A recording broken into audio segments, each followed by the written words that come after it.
বাংলাদেশ নামে একটা ক্রিকেট দল আছে যে সেখানে কিন্তু বাংলাদেশ ঘরের মাঠে ভালোই ক্রিকেট খেলে, খারাপ খেলে বলবো না, শুধু ওই বিশ্বকাপটা এলে কোনো একটা অজুহাত দিয়ে বিশ্বকাপ থেকে নাম তুলে নিয়ে বাড়িতে বসে বসে টিভি রিমোট চালিয়ে খেলাটা দেখে।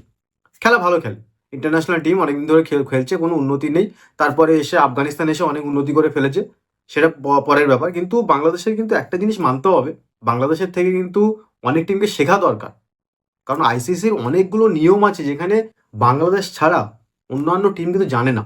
বাংলাদেশের নিয়ম জ্ঞানের ভান্ডার কিন্তু প্রচুর, আইসিসির কিভাবে আউট করতে হয়, ক্যাচ না নিয়েও ব্যাটসম্যানকে আউট করা যায়, রান আউট না করে কিন্তু আউট করা যায়, এলবিডব্লিউ না করে কিন্তু ব্যাটসম্যানকে আউট করা যায়, স্টাম্প আউট না করে কিন্তু ব্যাটসম্যানকে আউট করা যায়, বোল্ড আউট না করেও কিন্তু ব্যাটসম্যানকে আউট করা যায়।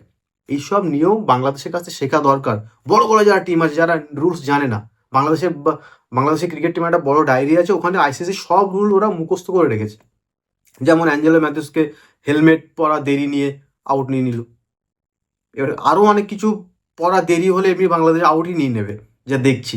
আজ সালমান আলী আগা পাকিস্তানের একটা বড় ব্যাটসম্যান, যাই হোক, পাকিস্তানের হোক যাই হোক, তাকে আউট করলো কিভাবে?